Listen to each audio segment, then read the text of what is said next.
Good evening and welcome to The Right Side, the show where we talk about today's issues and important topics from an admittedly conservative perspective. My name is Chris Pareja. I'm your host, and this evening we're going to be talking about human trafficking in the Bay Area. I'm joined this evening by Pastor Tim Royal as well as Alicia Garcia, and we're going to get right into things and learn a little bit about each of you and why this became an important topic to you. And I think that one of the things that we should establish up front is a lot of people have no idea how prevalent human trafficking is right here in the Bay Area. We always think it's happening somewhere else. But we'll start with you, Tim. How did you get involved and passionate? Well, I started getting a little bit interested in this several years ago, and really the person that began the passion was Alicia. I worked with her several years ago at Patton University in Oakland, and at the time she was doing some work with trying to create a ministry from there called the Safe Place, and doing what's called the Green Light Project, and she can tell you about those. But I began to be really excited about what she was doing, and she really educated me about the problem. I mean, it's 150 years since the Emancipation Proclamation, and there are more slaves in the world by far than there were at that time, and so this is a problem that people don't even have a clue about. Right. And sometimes in their own neighborhoods.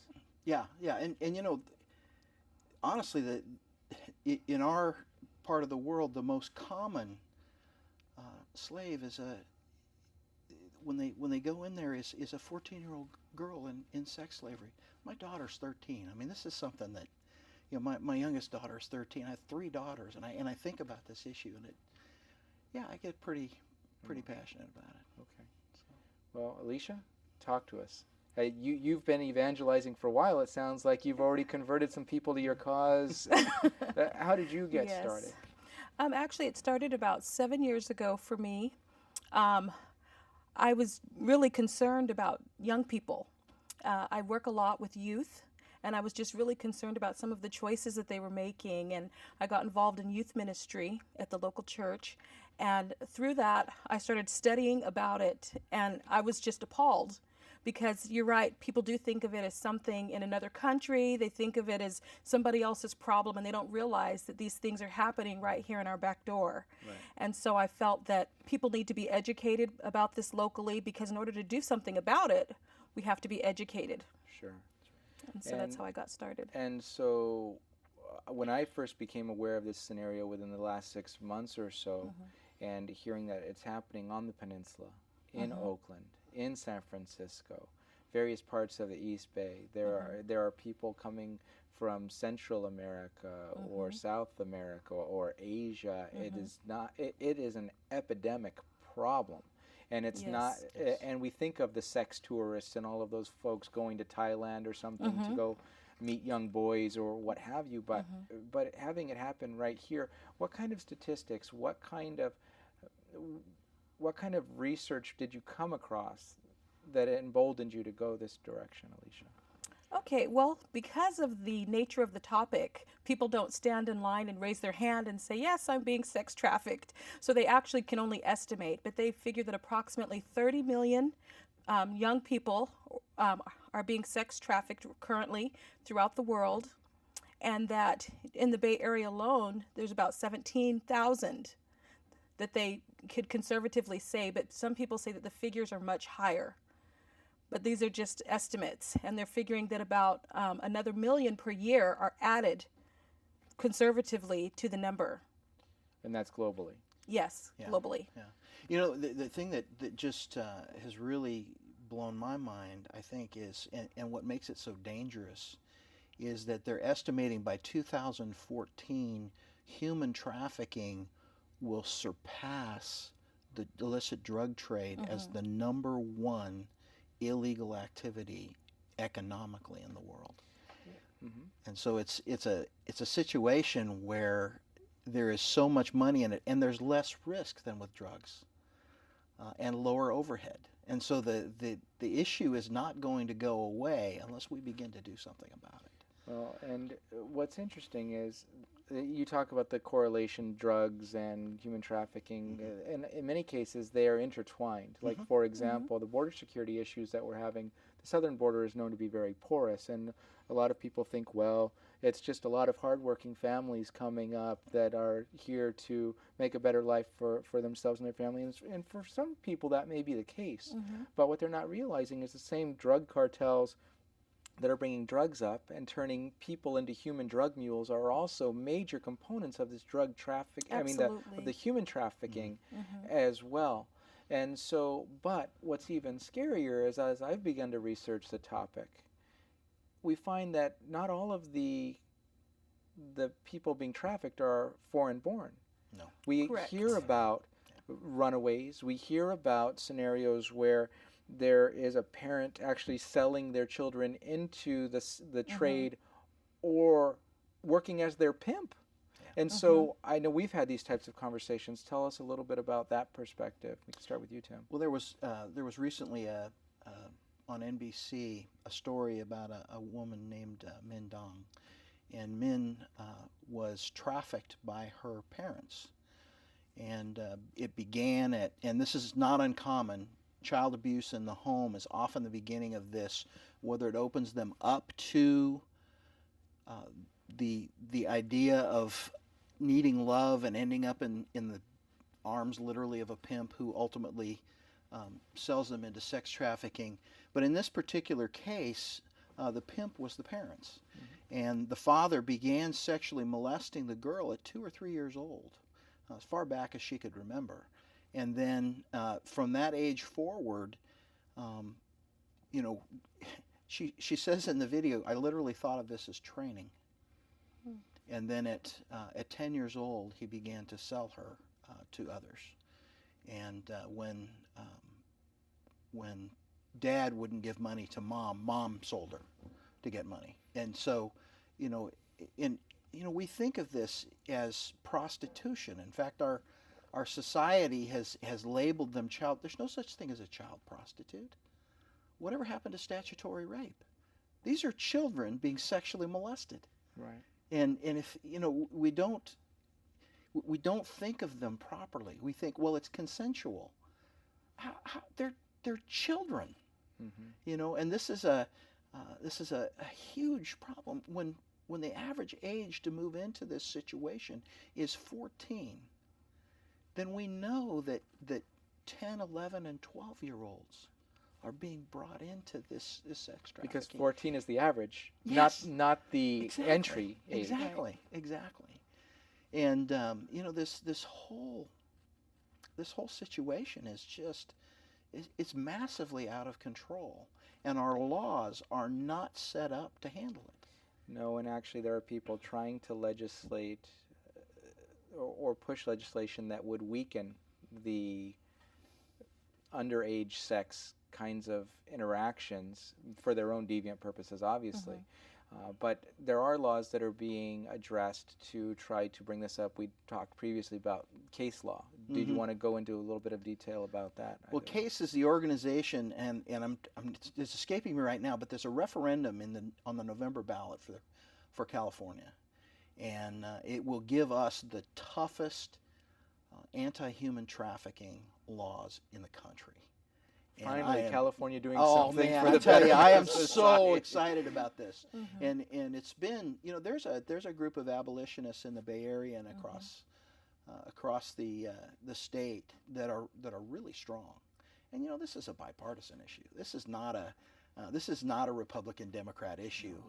Children are important to everyone. Yeah, exactly. And so this is I liked what you said on your website about when you were on your congressional candidacy website, when you were talking about 70% of the things that are really issues we agree on. Yes. And this is when one of we those. talk as humans. Yeah. Correct. We want safe neighborhoods, good education for the kids. Exactly. Children who can't, or people who can't care for themselves to be cared for, and a lot of these things fit right into this category. Oh yeah, this is one of those that is just absolutely right down the line. And back in 2000, federal law passed. It was at the instigation of George W. Bush, who it was one of the first things he got accomplished, and it was a human trafficking law, and it was supposed to be renewed by Congress every 2 to 3 years. Well, our Congress is so divided that here's an area they agree on, and in 2011 they didn't renew it. And so now we actually have to, at the state level, accomplish something that had already been done at the federal level. And the reason is in California currently under the law, a child who is caught in the act of pornography can actually be thrown in jail for solicitation, when the reality is the criminal is the one who's pimping her, right? Or him, and that's the, it's kind of mind-boggling. So. And Alicia, you have some perspective on this as well, and that we talked about people that are in some cases thankful that the children are being arrested. Yes. There are some organizations that are pushing for children involved in prostitution to be arrested, because their perspective is that it gets them off the streets, it gets them away from the pimps, so then therefore they can get the children the help that they need. But the caveat to that is that it gives them a criminal record, and it puts them in the system, which can be just as destructive and damaging as it was in the first place. Right. And so, it kind of puts you in a situation as to how exactly do we handle this? Do we want these children that are being abused to have a criminal record? Right. Probably not. Right. But do we want them away from their pimps? Of course we do. Right. But we believe there's a better way. And so what is that way? I mean, what can we do as citizens? First of all, educating ourselves and educating one another that the problem exists. But how do we solve not the symptoms of it, but the root cause? How do we fix it? Well, one of the things that this law does is it enables us to take the fines and so forth that are levied against those who are in violation of the law, put them into law enforcement so that they're properly trained to deal with this situation. As a pastor, one of my perspectives is simply this: we really need to get back to traditional family and traditional marriage, because a lot of these problems, not all, but a lot of these problems stem from broken homes. They stem from no fathers in the family, or they stem from families that are just so massively like the one I was describing, Mindong's family, that are just so massively dysfunctional and ill. Yeah. Well, and parenting is a team sport. Yeah. And if half your team doesn't show up, it's hard to win. Yeah. And so having the ability to have two incomes, if that's what's required, or at least one strong income and somebody supervising the children, and also communities that know one another and know what's happening and know their neighbors. I mean, I've been guilty of living 3 or 4 years in a neighborhood before I find out who all is around me. And if we look at some of the lists that are available, you find out there are predators right in your own neighborhood if you do a little bit of research. Yeah. And it's important to do that research. Well, I think that something else that happens is that there's a lot of pimps that purposely put themselves around junior high schools and high schools, and they solicit children with low self-esteem, and they start dating them. And the person doesn't realize that their boyfriend is a pimp. They just think this is a person who might be lavishing them with something as simple as a McDonald's burger. And they start hiding these things from their parents. And before you know it, the pimp has enticed them to run away from home. And the reality is that the average runaway is solicited into prostitution within 48 hours. 48 hours. They're already solicited into prostitution. And so this young girl thinks that she's got this older boyfriend who's, going to take care of her, and really what he is he's a pimp. Yes. And he is pimping her out, as soon as he gets her out of her parents' home. Well, and 48 hours goes to show that there was some groundwork laid before they got to that point anyway, because people not all of them can be that charming, and not all of the children are that weak to be able to just move into that within 2 days of being gone. Well, believe it or not, even runaways in general are solicited into prostitution within 48 hours because they don't have any income. They don't have any way to provide, and these pimps are there to help them out. to get them strung out on drugs and send them out to the streets. And then they threaten to harm their families if they make a decision to go home. And so a lot of times the kids are literally enslaved and entrapped because they're too afraid to go back home, because they're afraid of the damage it's going to do to their families. And so they just suffer years and years of abuse at the hand of that pimp. It's a very scary scenario. And we need, one of the things we need to remember is they are slaves. They're not, we think that because they're free on the street and the pimp is not right there, that somehow they can leave that. Mm-hmm. But the reality is they're going to be found. Mm-hmm. These guys are ruthless about going after them. Mm-hmm. And one story I heard was from the Bay Area, happened on the way into the Caldecott Tunnel, was of one girl with several, they work in harems. The pimp has several girls that he's running at any given time. Mm-hmm. And this one girl wanted to get away, and he literally drug her on the freeway. Just going right down 24. Well, setting an example for the Yeah. others not to try to break And away ultimately as well. just dropped her. And the fireman that found her, I guess, just became an incredible advocate for against human trafficking. And I've heard stories of emergency rooms where people have had parts of their body cut off with knives and everything else, and it's brutal. Yeah. So are there resources that you know of, centers where people can, or are there ways to report these kinds of scenarios to law enforcement or others to do minimal damage to the person being enslaved or trafficked and getting them to a safe place? Well, interestingly, there is a place called Safe Place, and what the objective is through what's called the Green Light Project, where people would take green light bulbs and use it during the month of November, which is National Runaway Prevention Month, and use it as their porch light, so that it helps to bring awareness to the situation. So that people will say, what's up with the green light bulb? Why did you have the green light bulb? It's also the opposite of a red light. And so they were very intentional in making it a green light bulb. And what the objective is to open safe places throughout the Bay Area that are regular places like fire departments or police departments, even buses or different businesses, where somebody in trouble, there would be a sign displayed on their business, and someone in trouble could go to that safe place and get help, where they would be transported to a safe place, whether it be home or to a foster home or somewhere where they're going to get the help that they need. And are those signs out and around in the Bay Area currently, or is it something that's still in the works? Well, there are some in the San Jose area, and also in the Vallejo area, but there are not a lot in the rest of the Bay Area.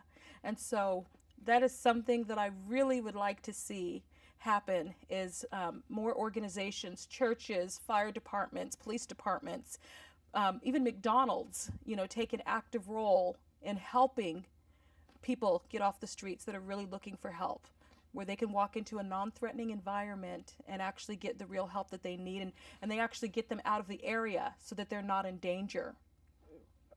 And I'm assuming that you're working with churches to get this word out. Absolutely, yes, and businesses as well. And businesses. Yes. Excellent. Any pastors that are watching, I would really encourage them to have somebody from International Justice Mission or, Alicia would probably be willing to come, but to come and speak to your congregation about this issue, because it's important. It's important. Absolutely. And I know of several groups who would be interested in the topic as well, so we have about a minute and a half left. How do we reach you, to both of you and either of you, to have you speak to various groups that may be interested, or just to learn more so that you can continue to educate us? You can contact me through my website, which is halcyonbaptist.org. And spell that, because... HALCYON.org. HalcyonBaptist.org or Halcyon? BAPTIST. Okay. I'm sorry, halcyonbaptist.org. Okay. And you can click there for my email address, or you can go on Facebook, and you can like Halcyon Baptist, and you can just send me a message through the church. Excellent. Alicia? Yes. You can email me at agarcia@patten.edu. That's PATTEN.edu. Okay.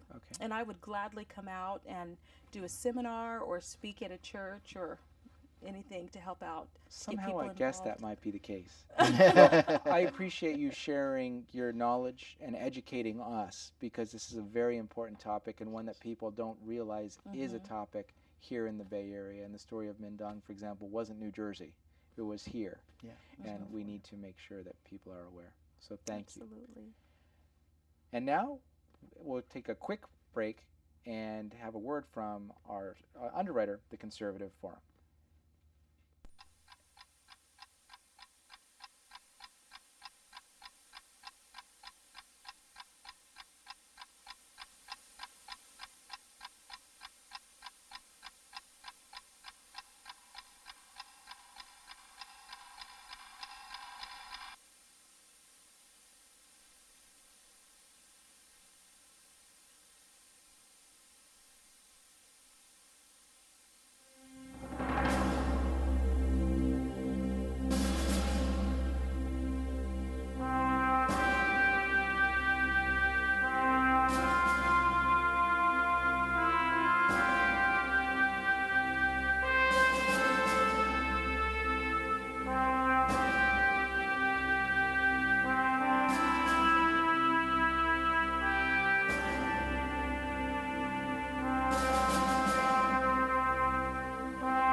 Say, well, I say I'm a constitutional law attorney. And they say, oh, really? What kind of constitutional law attorney? I say, well, I'm the true kind, the kind that believe that the Constitution is what the Constitution says and what it was intended to say. Anything beyond that is tyranny and should not be allowed.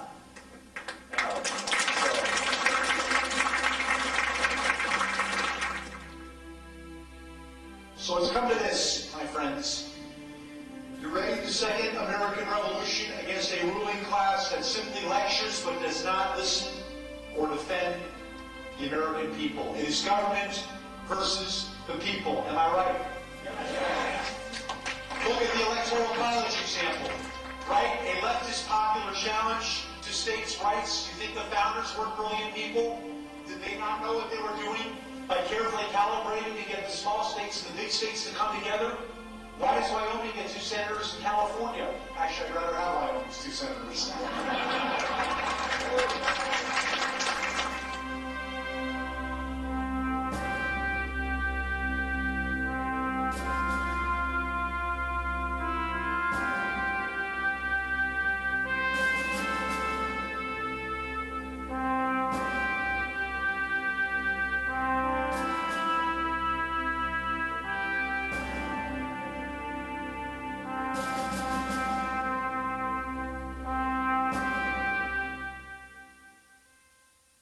And again, we'd like to thank the Conservative Forum for underwriting the show. Without them, this would not be possible. But besides just doing brilliant PSAs and advertising that they are out there, they do have a speaker series, and they meet on a monthly basis. Normally it's the first Tuesday of each month. In July, it's the second Tuesday because of the 4th of July holiday. And for that meeting, they will have Tom Tancredo coming in, and hopefully he'll be here on the show before that. In August, Jack Cashel. In September, John Fund, and in October, Jesse Lee Peterson. The Conservative Forum meets at the IFES Portuguese Hall at 432 Stearland Road in Mountain View. And in case I've missed anything or you want more information, you can find that at theconservativeforum.com. And in closing, I'd like to talk about something that's in the news even today as we're taping the show, and that is contempt of Congress charges being brought against our Attorney General and the head of the Department of Justice, Eric Holder, or as some people would call him, Eric Withholder, for withholding the information that he has from Congress when they're investigating things such as the Fast and Furious gun running scandals. This is a gentleman who has been out to prevent law from being enforced as opposed to enforcing law. Our topic tonight of human trafficking is exacerbated, for example, by our open borders along the southern border specifically and along the northern and airport and seaports as well. But Mr. Holder has been part of filing suit against states who want to actually enforce their border security laws and could potentially help stop with the human trafficking and the drug trafficking that is occurring currently. Again, we talked about the fact that legislation is needed to stop some of these issues, and he actually will sue states who try to enforce voter registration laws or voter ID laws or purge dead people from the rolls, as is the case in Florida. What we need is a scenario where people who actually are in charge of law enforcement and being the largest or the head of the law enforcement community for the country to actually work on enforcing the law. Now, I have to share a fantasy I have. I like to play dress up in my mind with Mr. Holder. I'm not going to lie. What I'd like to see him dressed in is maybe an orange jumpsuit, some silver bracelets, chains attached, maybe matching anklets. But if he's not going to enforce the law, we need to make sure we find someone who will. He has a responsibility to the country, and if he won't disclose information, I believe he should be held in contempt. On that happy note, I am Chris Pareja. This is the Conservative Forum, it's our underwriter. This is The Right Side, and I hope you'll join us again sometime soon. Have a great night.